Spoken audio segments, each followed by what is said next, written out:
అత్యాధునిక labs, international collaborations, advanced placements. మీ dream career ని రీచ్ అవ్వడానికి మీ best choice Godavari global university. Kavitha, welcome to I dream news and నిజాలు. H1B వీసాలకి సంబంధించి ఫీజుని $15,000 నుంచి $1,00,000 పెంచిన తర్వాత అందరిలోనూ ఆందోళన మొదలైంది. అంతలోనే ఒక చిన్న రిలాక్సేషన్ని అనౌన్స్ చేసింది అమెరికా ప్రభుత్వం. L1, F1 వీసాల మీద ఉన్న వారికి పాత ఫీజు చెల్లిస్తే సరిపోతుంది అనేది. దెన్ వాట్ అబౌట్ మన దగ్గర నుంచి వెళ్దాం అనుకుంటున్న వాళ్ళకి పాతది కాకుండా కొత్త ఫీజునే వర్తింపచేస్తామని. యాక్చువల్గా ఈ కొత్త ఫీజు అనేది ఎంతకాలం ఉంటుంది? ఛాంబర్ ఆఫ్ కామర్స్ కోర్టు మెట్లెక్కింది. అక్కడి నుంచి తీర్పేమొస్తుంది? అమెరికా ఏమన్నా మళ్ళీ పాత ఫీజునే వసూలు చేయబోతోందా? ఏం జరగబోతోంది? మనతో పాటుగా ఉన్నారు సీనియర్ జర్నలిస్ట్ సురేష్ కొచ్చతిల్ గారు. సార్ నమస్తే. H1B వీసా అనగానే చాలా ఒక డాలర్ డ్రీమ్స్ కనిపిస్తాయి, మన ఫ్యూచర్ అంతా మన ఎదురుగా కనిపిస్తుంది. సడన్గా అన్ని షార్టర్ అయిపోయాయి. $15,000 కాదు $1,00,000 చేసిన తర్వాత. బట్ ఈరోజు వచ్చినటువంటి చిన్న రిలాక్సేషన్ ఎవరికి ఇస్తున్నారు? క్లారిటీ అనేది కావాలి అంటే ఏం చెప్తారు సార్? ఫస్ట్ ఆఫ్ ఆల్ మనం H1B అనేది మనం అర్థం చేసుకోవాలి ఏంటనేది. H1B వీసా ఒక ఎంప్లాయ్మెంట్ వీసా లాగా చూసుకోవచ్చు మనం. అది ఎందుకు జార్జ్ బుష్ టైంలో తీసుకొచ్చారు, ప్రెసిడెంట్ బుష్ ఉన్నప్పుడు. బేసిక్లీ అమెరికాలో స్కిల్ సెట్స్ లేదు. అట్లాంటి స్కిల్ సెట్ లేనప్పుడు బయట నుంచి మనం తెచ్చుకోవాలని చెప్పి H1B వీసా పెట్టారు.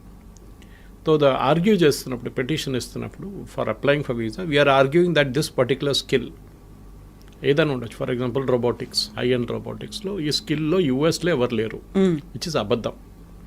ఉంటారు కానీ కంపెనీలు ఏమంటారు, that guy is not good enough. ఎందుకంటే అక్కడ కూడా మంచి కాలేజీలు ఉన్నాయి కదా, మన వాళ్ళు అక్కడే చదువుకుంటారు కదా, అక్కడ MITs ఉన్నాయి, అన్నీ ఉన్నాయి. మరి మీరు అంటారు అక్కడ స్కిల్ లేదంటారు. కానీ అప్పుడు ఉండే 1990 they had an issue. In fact the US science foundation అనుకుంటే ఎవరు వాళ్ళకి సర్వే కూడా చేశారు. 160,000 మంది మాకు తక్కువ ఉన్నారు స్టెమ్ ఫీల్డ్లో, science, technology, engineering and maths. బయట నుంచి తీసుకురావాలి. That is how the H1B started. దీంట్లో మన తప్పు కూడా ఉంది. టెక్నికల్ ఏంటంటే వీఆర్ రీప్లేసింగ్ అన్ అమెరికన్ వర్కర్కి వచ్చి అదే జీతం మన ఎంప్లాయీకి ఇవ్వాలి. ఫర్ ఎగ్జాంపుల్ అమెరికన్ వర్కర్కి $120,000 ఒక సంవత్సరానికి ఇస్తూ కావాలి. US mean is around $80,000 to $100,000. మీకు తెలిసింది యావరేజ్ వేజ్. 120,000 అని పెట్టుకుందాం. అంటే మీరు ఇక్కడి నుంచి మన దేశం నుంచి తీసుకెళ్ళే H1B వర్కర్ని you to pay the same amount, కానీ చేయరు. 50,000 60,000తో పని నడిపించుకుంటారు. That is idea behind it. వాళ్ళకి కాస్ట్ తగ్గించాలి, స్కిల్ ఉండాలి ద సేమ్ టైం. ఇది కంటిన్యూ అయినే పోతున్నాయి. Actually it meant for a limited time, కానీ ఇది నాన్ ఎండింగ్గా వెళ్ళిపోయింది అనమాట. ఒక టైంకి వచ్చినప్పుడు ఏమైందంటే, ఇప్పుడు ప్రెసిడెంట్ ట్రంప్ ఎలక్షన్ క్యాంపెయిన్లో కూడా మాట్లాడుతున్నప్పుడు ఇదే అన్నారు, మా అమెరికన్ ఎంప్లాయీస్కి, మా అమెరికన్ స్టూడెంట్స్కి వాళ్ళు చదువుకున్న తర్వాత వాళ్ళకి ఉద్యోగం రావట్లేదు, మా దగ్గర పనిచేసి ఎక్స్పీరియన్స్ ఉన్న వాళ్ళకు కూడా ఉద్యోగం రావట్లేదు. అంటే వాళ్ళకి ఎందుకు ఇట్లా ఉద్యోగం దొరకలేదు? దాని మెయిన్ రీజన్ ఇస్ బయట నుంచి ఎంప్లాయీస్ని తీసుకొస్తున్నారు, భారతదేశం నుంచి, చైనా నుంచి, మిగతా దేశాన్ని తీసుకొస్తున్నారు. మా వాళ్ళకేమో ఉద్యోగం లేదు. So it's a genuine cost, దాంట్లో డౌట్ ఏం లేదు. ఎందుకంటే మీరు ఒరిజినల్ H1B ఫిలాసఫీ మీద చూస్తే మనం తప్పులు చాలు, మనమని కాదు తీసుకెళ్తున్న కంపెనీలు కూడా. దీనికన్నా ముందు కూడా కవిత గారు నేను చెప్పాను, టాప్ 10 2025లో H1B, ఎందుకంటే ఇప్పుడు H1B లేదు, నెక్స్ట్ స్ప్రింగ్లో వస్తుంది, 2026లోనే ఉంది నెక్స్ట్ స్లాట్. ఈ 2025లో అప్లై చేసి వీసా వచ్చిన వాళ్ళకి చూస్తే టాప్ 10 కంపెనీస్లో ఒకటే ఇండియన్ కంపెనీ ఉంది, TCS అట్ నెంబర్ 3. మిగతా కంపెనీలు 8 కంపెనీలు సాఫ్ట్వేర్ కంపెనీ, అంటే 7 కంపెనీలు software including TCS. Last 2 companies are retail companies, target and Walmart. వాళ్ళైతే IT ఇంజనీర్లు తీసుకురారు కదా, వాళ్ళకి కావాల్సింది ఏమిటంటే మేనేజర్స్ లాంటి వాళ్ళు కావాలి వాళ్ళకి. ఇది కాకుండా ఈ H1B అనేది ఇంకొక కేటగిరీ కూడా అప్లై అవుతుంది. ఇంకొకటి కాదు, చాలా కేటగిరీస్కి. Doctors, nurses, priest, Indian Catholic priest అంటే మన చర్చ్కి ఉన్న ప్రీస్ట్, అండ్ నన్స్. ఈ 4 కేటగిరీలు తక్కువ ఉన్నారు USలో. వాళ్ళు ఏం చేశారంటే ఇక్కడి నుంచి తీసుకెళ్లారన్నమాట, మన దేశం తీసుకెళ్ళినప్పుడు I think around 2,000 somewhere there is a problem. జల్దీ ఖతం అయిపోతుండే H1B, ఇంతమంది తీసుకెళ్తున్నప్పుడు కోటా అయిపోతుండే. దాన్ని ప్రివెంట్ చేయడానికి ఏం చేశారంటే అక్కడున్న హాస్పిటల్ సెక్టర్, మళ్ళీ క్యాథలిక్ సెక్టర్, వాళ్ళు అంటే అమెరికాలో మోస్ట్లీ క్యాథలిక్స్ కన్నా ఎక్కువ వాళ్ళు బ్యాప్టిస్ట్ ఉంటారు అక్కడ. సో ఎనీవే సేమ్ డినామినేషన్ అనుకోండి వాళ్ళది. వాళ్ళు లాబీ చేసి ఈ H1B నుంచి తీసేశారు ఈ కేటగిరీని.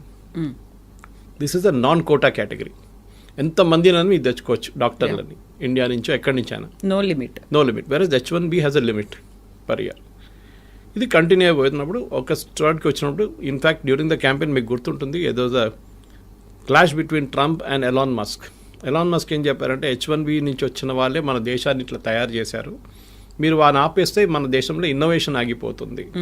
Good point.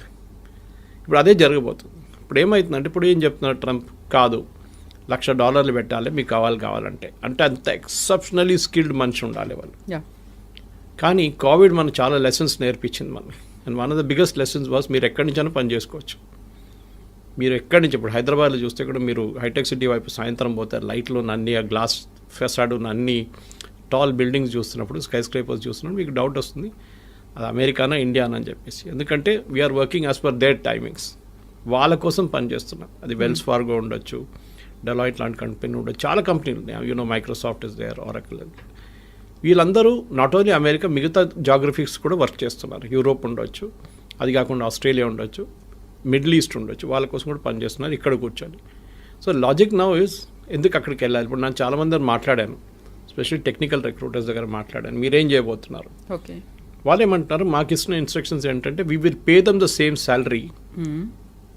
అక్కడికి వస్తే ఎంత అదే శాలరీ మేము ఇండియాలో ఇస్తాం, ఎందుకంటే వీళ్ళు exceptionally skilled people, but we will not pay the $100,000. వాళ్ళకి బిజినెస్ వీసా ఇప్పించేస్తాం మేము. వాళ్ళు సంవత్సరంలో ఒక 10 నెలలు పని చేసుకొని ఇక్కడి నుంచే నడిమిట్లో every 3 months they will go for a US tour. US టూర్కి వెళ్ళి వచ్చేస్తారు. మీరు అడగవచ్చు, ఎయిర్ ఫేర్ అంతనే అవుతుంది కదా, తర్వాత అంత ఎయిర్ ఫేర్ ఖర్చు పదేపట్లు వాళ్ళు అక్కడ పెట్టుకోవచ్చు అంటే, yes, that is also possibility. కానీ ఇక్కడి నుంచి కూడా చేసుకోవచ్చు, రిమోట్ యూ కెన్ వర్క్. ముందు మన దగ్గర నాకు గుర్తుంది ఇప్పుడు కూడా Y2K బూమ్ టైంలో off site and on site అని చెప్పి ఒక కాన్సెప్ట్ ఉండే. ఇప్పుడు చాలామంది ఆన్ సైట్ పని చేయడానికి వాళ్ళకి ఇష్టపడుతుంది, ఎందుకంటే డాలర్ టర్మ్స్లో మీరు చెప్పినట్టు డాలర్ డ్రీమ్స్ ఉండే అప్పుడు. కానీ ఇప్పుడు అది లేదు. You can work from anywhere. And salary కూడా, ఇఫ్ యూఆర్ ఎక్సెప్షనలీ టాలెంటెడ్, మీకు అదే శాలరీ ఇండియాలో వస్తుంది. కానీ taxation is an issue, health care is an issue. చాలామంది దుబాయ్కి ఎందుకు రీలొకేట్ చేస్తున్నారు? ఇప్పుడు నేను మొన్న ఒక రిపోర్ట్ చదివాను, యూరోప్ నుంచి అండ్ యూఎస్ నుంచి మ్యాక్సిమం ఎక్స్పాట్రియేట్స్, వాళ్ళది Americans are moving to Dubai to work. అదే కంపెనీలు, మైక్రోసాఫ్ట్ పెద్ద క్యాంపస్ ఉంది Dubai. So they are setting up. Sharjah కూడా is a big educational place. ఆ Emirates 7 countries they are really aggressive.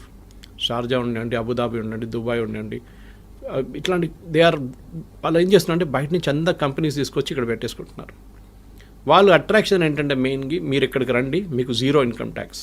Okay, ఎవరైనా everybody will say yes to it. 0 income tax అంటే మళ్ళీ that's a big saving. అమెరికాలో ఉన్నప్పుడు మీరు almost 50% దాకా tax కడతారు. Of course your health care is taken care of. భారతదేశం నుండి మీరు 30%, 32% దాకా ట్యాక్స్ కట్టాల్సి వస్తుంది. But health care is a big issue. కొన్ని కంపెనీస్ ప్రొవైడ్ చేస్తున్నాయి. ఇదన్నీ చూసినప్పుడు క్వాలిటీ ఆఫ్ ఎడ్యుకేషన్ అన్ని, ఇప్పుడు గల్ఫ్లో కూడా ఇండియన్ స్కూల్స్ చాలా ఉన్నాయి. The shifting is happening from Europe and US to Gulf. This is president Trump should be worried about this. ఆయనకి ఇక్కడ కొంచెం వరీ ఉండాలి, ఎందుకంటే టాలెంట్ అమెరికా నుంచి వెళ్తుంది, టాలెంట్ ఇండియా నుంచి వెళ్ళడం కాదు. అమెరికా నుంచి, అమెరికాలో ఉన్న టాలెంట్, టాప్ నాచ్ టాలెంట్ అదే కంపెనీ కోసం గల్ఫ్లో వెళ్ళి పనిచేస్తున్నారు. ఇండియాని ఆర్మ్ ట్విస్ట్ చేస్తున్నట్ల ట్రంప్ని వాళ్ళని ఆర్మ్ ట్విస్ట్ చేయలేరు. రేపు యూఏఈకి చెప్పలేరు, మేము మీ మీద 50% టారిఫ్ పెట్టేస్తున్నాం, మీరందరూ మమ్మల్ని తీసుకెళ్ళిపోతున్నారు మా ఎంప్లాయీస్ని. So the shift is double అన్నమాట. ఇప్పుడు అమెరికా నుంచి చాలామంది ఏమంటారు, మాకు ఇంత పెద్ద ట్యాక్సేషన్ అవాయిడ్ చేయండి, దుబాయ్కి వెళ్తే అక్కడ 10 సంవత్సరాలు 5 సంవత్సరాలు పనిచేస్తే మాకు enough savings will come back again. కానీ ఇప్పుడు కొత్తగా ఒకటి ఇవాళ పొద్దు నుంచి కనిపిస్తుంది ఈ న్యూస్, L1 అండ్ F1. వాళ్ళకి ఈ $100,000 పడదు, వాళ్ళకి they don't need to pay for it అన్నారు. We should understand difference between L1 and F1. L1 is a non immigrant visa, ఒక హై స్కిల్డ్ మేనేజర్స్, ఎగ్జిక్యూటివ్స్ని తీసుకెళ్ళడానికి వీసా. అంటే వాళ్ళు నాన్ ఇమిగ్రెంట్ వీసా, వాళ్ళు భారతదేశంలో ఉండొచ్చు, any country, and they are going to US to work there. వాళ్ళకి L1 ఇష్యూ చేస్తున్నారు. F1 అనేది అకాడమిక్ స్టూడెంట్స్ అన్నారు, వాళ్ళు ఆల్రెడీ చదువుకుంటున్నారు అక్కడ. ఈ 2 కేటగిరీస్ ఏం చేస్తారు, ఒకసారి వెళ్ళిన తర్వాత అక్కడ, స్పెషల్లీ మన వాళ్ళు ఇక్కడి నుంచి, they try and extend it to an H1B. అక్కడే ఉండాలని సెట్ వాళ్ళు ఫస్ట్ H1B తీసుకొని, దాని తర్వాత గ్రీన్ కార్డ్, దాని తర్వాత citizenship. So that transfer from L1 or F1 to H1B will not attract $100,000 అంటున్నారు. ఇప్పుడు ఇప్పుడు అటార్నీస్ చెప్తున్న న్యూస్ ఇది మన ఛానల్స్లో వస్తున్న నేషనల్ ఛానల్స్లో వస్తున్న న్యూస్ అది చూపిస్తుంది. అది ఫైనల్ ఎక్కడ ఎండ్ అవుతుందో తెలియదు. దాని తర్వాత మీరు స్టార్టింగ్లోనే చెప్పారు అక్కడ కేసులు నడుస్తున్నాయి. US chamber of commerce case వేశారు అక్కడ, saying that this is unfair, మాకు టాలెంట్ కావాలి, మీరు టాలెంట్ అలౌ చేయకపోతే మేమేం చేయాలి, మళ్ళీ మేము ఇన్నోవేషన్ ఉండదు మా దగ్గర. ఇన్నోవేషన్ మిగతా కంట్రీస్కి వెళ్ళిపోతే ఆల్రెడీ చైనా తీసుకెళ్ళిపోయారు చాలా మటుకు ఇన్నోవేషన్, ఈ వీళ్ళని కూడా తీసుకెళ్తే ఎందుకు టాలెంట్ ఎందుకు అమెరికాకి రావాలంటున్నాం. నేను యాక్చువల్లీ లాస్ట్ వీక్ ఒక కపుల్తో మాట్లాడాను యూఎస్లో, Indian couple, settle there US citizens 20 సంవత్సరాల నుంచి. వాళ్ళు అంటున్నారు, సురేష్ గారు మీరు బిలీవ్ చేయరు, husband and wife, I won't take the name, but మాకు ఇద్దరికి ఉద్యోగం లేదు సురేష్, 6 నెలలు అయ్యాయి, ఎట్లా బిల్లు కట్టాలని కష్టపడుతున్నాం, పిల్లలు చదువుకుంటున్నారు, కాలేజ్కి వచ్చేసారు, ఇవేం చేయాలని మాకు అర్థం కావట్లేదు, యుఎస్ సిటిజన్ అయిపోయాం మేము, కానీ మాకు ఉద్యోగం లేదు ఇక్కడ. అమెరికా ఇస్ గెటింగ్ H1B పక్కన పెట్టండి, America is getting stretched out completely. మొన్న కూడా ఒక అమెరికన్ సెనేటర్ అన్నారు, the problem is we're out priced in the market, completely out priced. ఇప్పుడు నేను చెప్పే ఎగ్జాంపుల్ మీకు చాలాసార్లు చెప్పాను, plumber cost more than the tap. ఇది ప్రాబ్లం అమెరికా. మీరు ఏ ఫోన్ ఇప్పుడు కూడా చూడండి, last month also iPhones maximum India నుంచి ఎక్స్పోర్ట్ చేసింది యూఎస్కి వితౌట్ టారిఫ్. ఐఫోన్ చాలా smart, Trump is not putting tariff on iPhones or any electronic goods. IT మీద లేదు, ఫార్మస్యూటికల్స్ మీద లేదు, అండ్ ఆన్ ఎలక్ట్రానిక్ గుడ్స్. ఫార్మస్యూటికల్స్లో మనకు తెలిసిందే generic, we're not talking of patent drugs. Patent అంతా యూరోప్ నుంచి వస్తుంది, మన దగ్గర నుంచి వెళ్ళి జనరిక్ 95%, సో నాట్ ఇంపాక్టెడ్. ఇవాళ ఇంకో రిపోర్ట్ పొద్దున్న నేను చదివాను టెక్స్టైల్స్ గురించి, it was by an international public, I think it is McKinsey. వాళ్ళు ఏమంటున్నారు అంటే ఇండియన్స్ ఎంత మంచిగా అడ్జస్ట్ చేసుకున్నారంటే, Bangladesh got a cheaper cloth because వాళ్ళకి 15% వేశారు, భారతదేశానికి 50% వేశారు. In spite of that India has invented new markets in Europe. మన లాస్ట్ 2 months ఎక్స్పోర్ట్స్ మీరు చూస్తే August and September our exports have gone up to Europe and other places. మొత్తం as a basket of exports it has gone up. To Europe it has gone up more అన్నమాట. So వీళ్ళేమంటారు, మా father generation నుంచి, one కంపెనీగా in Tirupur talking about this, మా father grand father generation నుంచి US అని చెప్పి అక్కడ టార్గెట్ కానివ్వండి, వీళ్ళ మిగతా రీటైల్ చైన్స్ వీళ్ళ దగ్గర నడుస్తుంటుంది, మేము ఎక్కడికి చూడలేదు మార్కెట్ బయట అని చెప్పేసి. Now we're looking at newer markets and the struggle is different. ఎందుకంటే వాళ్ళ క్వాలిటీ వాళ్ళ దాంట్లో అడ్జస్ట్ చేయడం, వాళ్ళ దాంట్లో అడ్జస్ట్ అయిపోయారు వీళ్ళు. వాల్మార్ట్ కానీ టార్గెట్ కానీ మిగతా అన్ని చైన్స్ ఉన్నాయి కదా అక్కడ, they all got use to it. Now suddenly they adjusting to new market అన్నమాట. సో మన దగ్గర ఉన్న F1 ఇప్పుడు H1B అప్లై చేసే ఎంప్లాయీస్ కానివ్వండి, మోస్ట్ ఆఫ్ దట్ పిల్లలకి, ఇక్కడ అన్నిటికంటే డేంజరస్ ప్రాబ్లం ఎక్కడ వస్తుందంటే ఎడ్యుకేషన్ కోసం వెళ్ళే పిల్లల కోసం స్కాలర్షిప్ వచ్చి వీసా డినై చేసిన కేసులు ఉన్నాయి చాలా మటుకు. I met one doctor recently, young kid, Gandhi Osmania నుంచి పాస్ అవుట్ అయ్యి షీ వాజ్ వర్కింగ్ అండ్ ఆమెకి ఫుల్ స్కాలర్షిప్ వచ్చింది MS కోసం, కానీ she couldn't go, visa reject చేసేసారంట. ఇక్కడ చెప్పాల్సింది ఏంటంటే మెయిన్గా వీసా ఎందుకు రిజెక్ట్ చేస్తున్నారు, ఒకటి నో రీజన్, ఏ రీజన్ కూడా చెప్పట్లేదు, వాళ్ళ రీజన్ ఇస్తున్నారు, that reason is very very obscure. Second, మీ సోషల్ మీడియా హ్యాబిట్స్ చెక్ చేస్తున్నారు వాళ్ళు, ఫుట్ ప్రింట్స్ ఏమున్నాయి డిజిటల్, మీరు డిలీట్ చేస్తే కూడా వాళ్ళు పట్టుకుంటారు. డిలీట్ చేయడం ఇంకా డేంజరస్. ఇప్పుడు still there you can still argue, నేను అది కొంచెం ఎమోషనల్గా రాశాను అది ఇది అని చెప్పి, కానీ మీరు ఈ లెఫ్టిస్ట్ ఐడియాలజీస్, ఈ వోక్ కల్చర్, LGBT రైట్స్, దీని గురించి ఎక్కువ రాయడము, సపోర్ట్ చేయడం, హ్యూమన్ రైట్స్ గురించి, ఇమిగ్రేషన్ పాలసీ గురించి రాయకండి మీ సోషల్ మీడియా హ్యాండిల్స్లో. నాలాంటి వాళ్ళకి ప్రాబ్లం లేదు, I have no dream of going to US, but still యంగ్స్టర్స్కి ఇది ఉన్న చాలామందికి ఉన్నా, నాకు ఆ కల్చర్ కూడా లేదు, I'm more of a rightist than leftist. కానీ వాళ్ళు చాలా చాలా కేర్ఫుల్ ఉండాలి. ఇక్కడ ఉన్నప్పుడు పిచ్చోన్లాగా వెళ్ళి ఏదో స్పీచ్లు ఇవ్వడము, లేకుంటే రాయడము, దాంట్లో ఫోటోలు పెట్టడము, ప్రొటెస్ట్ చేయడం, it will impact your, unless you're not plan to go to US, it will definitely impact. So 3 లెవెల్లు చూడాలి కవిత గారు మీరు అడిగిన ప్రశ్నకి. ఒకటి L1 F1 మనం మాట్లాడుకున్నాం. Second H1B itself, what will be the next step legal and otherwise. Conversion from L1 F1 to H1B అది కూడా మనం చూసాం. 4వది ఏంటంటే డెఫినెట్గా what are the options for people who are not getting an H1B, which is basically staying back in India. 5వది ఇంకో ఇది కూడా చెప్తున్నారు, మెక్సికోలో కెనడాలో వీళ్ళు కూర్చోబెడదాం, అక్కడ ఒక యూనిట్ స్టార్ట్ చేద్దాం. ఫర్ ఎగ్జాంపుల్ IT కంపెనీ వాళ్ళు మెక్సికోలో స్టార్ట్ చేస్తారు, it can be a Wipro or TCS or Infosys. అక్కడి నుంచి US ట్రావెల్ చేయడం చాలా దగ్గర. కెనడా నుంచి కూడా అంతే, కెనడా నుంచి can even drive down if you want. So మీరేం చేస్తారు, అక్కడ 3 నెలలకి మీరు వెళ్ళి మీటింగ్, USలో మీటింగ్ అటెండ్ చేసి వచ్చేస్తారు. You can be working from Mexico without attracting $100,000. Yeah. So benefit అందరికీ ఉంది ఎక్సెప్ట్ ఫర్ యూఎస్కి పెద్ద లాస్ కాబోతుంది ఇప్పుడు కాదు, షార్ట్ టర్మ్ లాంగ్ టర్మ్లో వాళ్ళ ఎంప్లాయీస్కి ఉద్యోగం వస్తుంది, అది రాదు. ఎందుకంటే కంపెనీస్ అన్నీ ఏం చూస్తున్నారు కవిత గారు అంటే హౌ టు ప్రాఫిట్, మాకు ఎక్కువ లాభాలు కావాలి. ఎందుకంటే మా షేర్ హోల్డర్స్కి మేము ట్రంప్ చెప్పిన మాట వింటే మేము మొత్తం మునిగిపోతాం. We have to create our own kind of level of playing field అన్నమాట.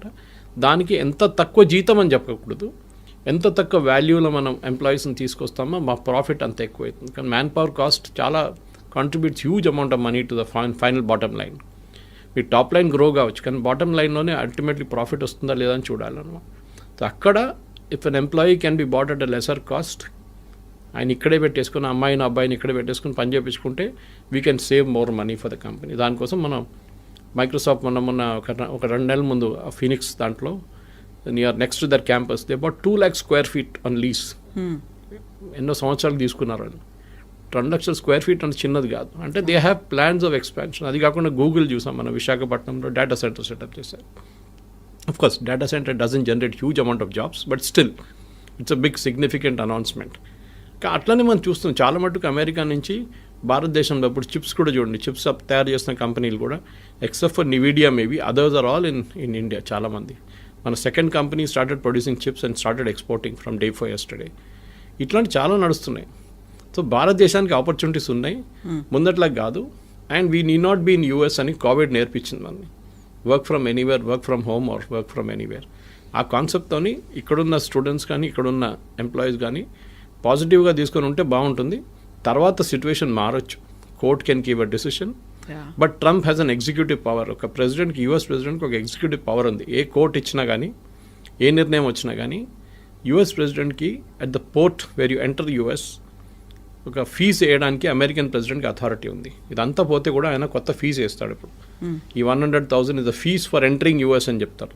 దాన్ని కోర్ట్ డినై చేయలేరు. ఎందుకంటే ఇప్పుడు ఇచ్చిన ఆర్డర్ని should have been pass by the American Congress. అదొక ఆర్గ్యూ చేయొచ్చు. బాటమ్ లైన్ ఏంటంటే we should now look for new markets. Europe చూడండి, యూరోప్లో ఎడ్యుకేషన్ బాగుంటుంది, ఎంప్లాయ్మెంట్ కూడా బాగుంది. And they are more study అక్కడున్న పొలిటీషియన్స్. ట్రంప్ లాగా ఒకరోజు పిల్లి నల్లది, నెక్స్ట్ డే పిల్లి తెల్లదని చెప్పే కాదు పరిస్థితి. It doesn't change that way అన్నమాట. ఓవరాల్ నేనైతే పాజిటివ్గా ఉన్నాను. అండ్ నెక్స్ట్ 3-4 monthsలో క్లారిటీ కూడా వచ్చేస్తుంది. ట్రంప్ కూడా చాలా మటుకు దిగి వస్తున్నారు. ఈ signing agreements with Australia, with Russia, ఇప్పుడు యుక్రెయిన్ చూడండి, అది కూడా మారిపోయింది, కథ అంతా మారిపోయింది అక్కడ. Overall Trump is also feeling the heat అనమాట. ఎందుకంటే ఆ ఎంప్లాయ్మెంట్ రావట్లేదు. లాస్ట్ 3 నెలల్లో American unemployment has risen to record levels. అది చాలా పెద్ద వరి ఆయనకి. అమెరికాలో ఎలక్షన్ మన దగ్గర ఉల్లిపాయల రేట్తోనే గవర్నమెంట్ పడిపోతుంది అంటారు చూడండి, అక్కడ అన్ఎంప్లాయ్మెంట్ రేట్తో గవర్నమెంట్ పడిపోతుంది. అక్కడ ఇన్ఫ్లేషన్ పెద్ద ఇష్యూ కాదు అక్కడ, especially food inflation anyway is high in America. కానీ ఎంప్లాయ్మెంట్ రాకపోతే then American politicians are in big trouble.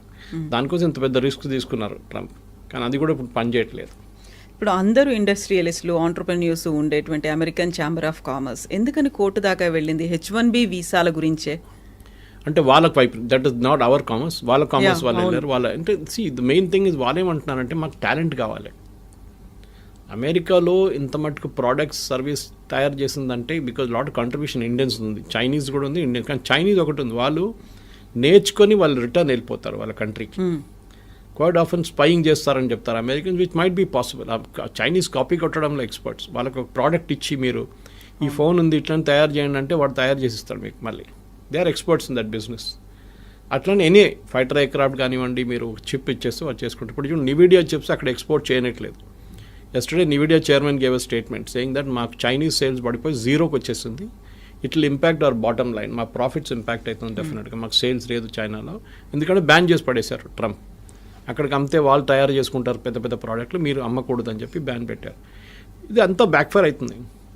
మన దగ్గర ప్రాబ్లం ఏంటంటే ఇండియాలో మనం ప్రోడక్ట్స్ తయారు చేయట్లేదు, మనం సర్వీసెస్లో ఎక్స్పర్ట్. ఐటీలో మనం ఇవాళ దాకా బహుశా ఒక జోహో పక్కన పెడితే, లేకుంటే ఒక టాలీని పక్కన పెడితే, ఫినకల్ ఆఫ్ ఇన్ఫోసిస్ పక్కన పెడితే, మిగతా మనం we haven't made any hardware products. ఒక బడ్స్ కానివ్వండి, మిగతా ఏదైనా కానివ్వండి, ఐపాడ్ అండ్ ఐప్యాడ్ లాంటి products we're not done it. మన వైపు నుంచి అదే ఎంకరేజ్ చేయాలి. That is other day also Ashwini Vaishnav garu మాట్లాడుతూ పోయిన వారమే చెప్పే ఈ మాట. We should have more youngsters developing products, not services.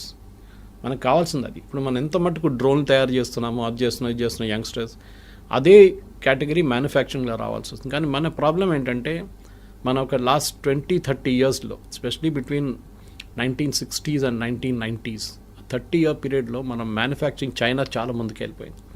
మనం ఎక్కడికో ఉండిపోయి even till 1990 China was almost equal to అక్కడ. మనం ఓపెన్ అప్ చేయలేదు మన ఎకానమీని. మ్యానుఫ్యాక్చరింగ్ అనేది ఒక మనం పబ్లిక్ సెక్టర్కి ఇచ్చేసాం. They failed miserably. మనం చూస్తున్నాం కదా, HAL డెలివరీ, తేజస్ కానివ్వండి, మిగతా అన్ని బ్యాక్ డేటెడ్ అయిపోయినాయి. చాలా ఇయర్స్గా పెండింగ్ పడి ఉన్నాయి ప్రాజెక్ట్స్ అంతా. ఈవెన్ ఎయిర్ చీఫ్ మాస్టర్ చెప్పారు ఆ రోజు that we're not getting our aircraft in time from HAL. Why should you give them contract? ఈ ప్రాబ్లం ఇప్పుడు చూస్తున్న కొత్త డిఫెన్స్ సెక్టర్ కూడా మ్యానుఫ్యాక్చరింగ్ తిరిగి వస్తుంది భారత్. చాలా మటుకు టాటాస్ కానివ్వండి, కళ్యాణి గ్రూప్ కానివ్వండి, మిగతా మహీంద్రాస్ కానివ్వండి, వీళ్ళందరూ ఇప్పుడు డిఫెన్స్ సెక్టర్లో దిగారు. ఇట్స్ బిగ్ ఎంప్లాయ్మెంట్ పొటెన్షియల్ భారతదేశానికి. బహుశా అక్కడి నుంచి కొన్ని ప్రోడక్ట్స్ రావచ్చు బయట. మన దగ్గర తయారు చేసిన ఆకాశ్ మిసైల్స్ కానివ్వండి, మిగతా డ్రోన్స్ మన దగ్గర యంగ్స్టర్స్ తయారు చేస్తున్నారు. అట్లాంటి ప్రోడక్ట్స్ వస్తుంది బయట. కానీ మన దగ్గర IT ప్రోడక్ట్స్ ఇప్పుడు దాకా రాలేదు. That's a big regret. ఫార్మాలో వీఆర్ ఛాంపియన్స్. కాపీ కొట్టడంలో మన నెంబర్ 1. ఫార్మాలో ఏం చెప్పినా కానీ అమెరికాలో ఉన్న ఆఫ్ పేటెంట్ డ్రగ్ బొంగనే మన దగ్గర ఇక్కడ తయారైపోతుందని ప్రాసెస్ మార్చేసి చేస్తారు. But IT is a big ఎందుకంటే మీకు ఇంకా ముందుకు వెళ్తూ ఈ డిఫరెన్షియేటర్ పోతుంది మొత్తం. You can tomorrow Europe can say or even Dubai. నేను ఇప్పుడు ఇంకా ముందు చెప్పింది చూడండి, దుబాయ్ పిలిపించుకుంటారు వీళ్ళందరినీ, మా దగ్గర ఉండండి అని చెప్పేసి. సో అది at the end of the day today's youngsters at least before 35-40 వాళ్ళకి ఒక ఏం ఉంది లైఫ్లో, ఇంత సంపాదించాలి, ఇంత డబ్బులు అన్నీ. మా ఫాదర్ మదర్ మా జనరేషన్ లాగా కాదు కదా వాళ్ళంతా, మన జనరేషన్ లాగా కాదు వాళ్ళు. They are very fixed notions on this. వాళ్ళకి వాళ్ళ లైఫ్ స్టైల్ కానివ్వండి, వాళ్ళ ఎర్నింగ్ కెపాసిటీ. సో US డ్రీమ్ని నెగటివ్గా చూడకుండా you look at it very positive that there is light at the end of the rainbow అంటారు చూడండి. చాలా మటుకు ఆపర్చునిటీస్ ఉంది, దానికి USకి వెళ్ళక్కర్లేదు. సార్ మీ క్వాలిటీ ఆఫ్ లైఫ్ ఇంప్రూవ్ చేయాలి, నేను ఇంకా బాగా మంచి అట్మాస్ఫియర్, ఇక్కడున్న ట్రాఫిక్ జామ్ కానీ ఇక్కడున్న పొల్యూషన్ నాకు నచ్చదు, నాకు కొంచెం క్వాలిటీ లైఫ్ కావాలంటే yes you can go to Europe definite. కానీ settling down I'm not really sure. కానీ ఎందుకంటే ఇప్పుడు UK కూడా అంటున్నారు మేము వీసా నామ్స్ స్ట్రిక్ట్ చేస్తున్నాం అది అని చెప్పి. జర్మనీ కూడా they pretty strict about it. మీరు వెళ్ళి ఉండొచ్చు. కానీ ఒక అమెరికన్ డ్రీమ్ అయిపోయిందంటే ముందు మా దగ్గర కేరళలో దుబాయ్కి వెళ్తుండే చాలామంది. I'm talking of 70s and 80s first construction boom టైంలో చాలా తక్కువ జీతంకి వెళ్తుండే. కానీ ఆడొచ్చి చేసే డ్రామా చూస్తే ఏదో అక్కడ మొత్తం రోడ్ మీద అంతా బంగారం పడి ఉంది, బకెట్లు తీసుకెళ్ళి మనం తీసుకురావచ్చు, ఆ లెవెల్కి తీసుకొచ్చారనమాట థాట్ ప్రాసెస్ని. సో ఇక్కడున్న యంగ్స్టర్స్ కూడా అదే ఆలోచించారు, అరే దుబాయ్ ఇంత మంచి ప్లేస్, మనం అక్కడికి వెళ్ళిపోతే ఎంత బాగుంటుంది, ఏజెంట్కి డబ్బులు ఇచ్చి వీసా ఇచ్చి చేయించుకుంటారు, లాస్ట్ అక్కడ వెళ్ళినప్పుడు నరకంగా అనిపిస్తుంది వాళ్ళకి. Now situation has change. ఇప్పుడు కన్స్ట్రక్షన్ బూమ్ అయిపోయింది. Now Dubai's and even Saudi Arabia వీళ్ళందరూ దే రియలైజ్డ్ ఆయిల్ అంటే దుబాయ్లో ఆయిల్ లేదనుకోండి, కానీ అదర్ పార్ట్ ఆఫ్ ఇట్ మిగతా ఎమిరేట్స్లో ఉంది కదా, వీఆర్ ఆల్ వాళ్ళకు యూరోప్గా తయారవుతున్నారు. మొహమ్మద్ బిన్ సల్మాన్ చెప్పారు కదా, I take Saudi Arabia to become Europe by 2030 అని. సో అమెరికన్ డ్రీమ్ కూడా పోతుంది. అమెరికా నుంచి చాలా మటుకు షిఫ్ట్ అవుతున్నాయి. And you can see this consistently. New York Times subscribe చేశాను నేను, I read it every day. ఎన్ని బిజినెస్ షిఫ్ట్ అయిపోతున్నారంటే అమెరికా నుంచి చైనా మ్యానుఫ్యాక్చరింగ్ మొత్తం తీసుకెళ్ళిపోయింది. దాని తర్వాత కూడా వీళ్ళు కార్లు అక్కడి నుంచి మళ్ళీ ఇప్పుడు అమెరికాకి ఇంపోర్ట్ చేసి అమెరికాకి ఎక్స్పోర్ట్ చేసి BYD లాంటి కంపెనీ కార్లు అమ్ముకుంటున్నారు. They selling cars in Europe. ఎందుకంటే వాళ్ళకి ఇన్పుట్ సబ్సిడీ చాలా హెవీ ఉంది. చైనాలో ల్యాండ్ ఫ్రీ ఇస్తారు, మీకు పవర్ చాలా తక్కువ రేట్లు ఉంటుంది. చాలా చైనీస్ గవర్నమెంట్ చాలా ఎంకరేజ్ చేస్తారు ఇండస్ట్రీని. అండ్ వాళ్ళకు కూడా ఒక లాంగ్ టర్మ్ గేమ్ ప్లాన్ ఉంది. మన దగ్గర అది లేకుండే. కానీ I think time has now come. H1B కానివ్వండి, L1, F1 గురించి మాట్లాడితే అది కాకుండా ప్రొఫెషనల్స్ కూడా మన దగ్గర చాలామంది ఉన్నారు. మెడికల్ ప్రొఫెషనల్, డాక్టర్స్ కానీ నర్సెస్ కానీ. కేరళ నుంచి nurses are heavy demand in US, యూరోప్లో కూడా అంతే. So they are all travelling they. నేను చెప్పాను చూడండి, ప్రీస్ట్ అక్కడ చర్చ్లో ప్రీస్ట్ లేరు, ఇక్కడి నుంచి తీసుకెళ్తున్నారు మన దగ్గర నుంచి. నన్స్ని తీసుకెళ్తున్నారు ఇక్కడి నుంచి. గుడ్ థింగ్, ఎక్స్పోర్ట్ చేయండి, మన మ్యాన్ పవర్ని ఎక్స్పోర్ట్ చేయాల్సింది.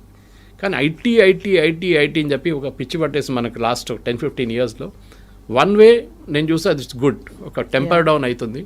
మిగతా రాష్ట్రాలకు ఉన్న ఆప్షన్స్ వాళ్ళు చూసుకుంటారు. Yes sir, thank you so much sir. Thank you. నిజంగా ప్రస్తుతం ఉన్నటువంటి సమాజం దేనికి ప్రయారిటీ ఇస్తుంది? ఆర్థిక సంబంధాల చుట్టూ మాత్రమే తిరుగుతుంది. మళ్ళీ ఎన్నికలంగానే చాలా విరక్తి కలుగుతాం. మంచి అనిపిస్తుంది కదా, లేడీస్ కూడా ఛాలెంజింగ్ జాబ్స్ చేసినప్పుడు చాలా బాగుంటది. ట్రాఫిక్ అసిస్టెంట్స్ గా నియమించిన ట్రాన్స్జెండర్స్ అందరితో సాల్యూట్ చేయించుకుంటున్నారు. ఫుడ్ డెలివరీ ఇవ్వటానికి వెళ్ళినటువంటి డెలివరీ బాయ్ అనిల్ పై కళ్ళ ముందు పెళ్ళండి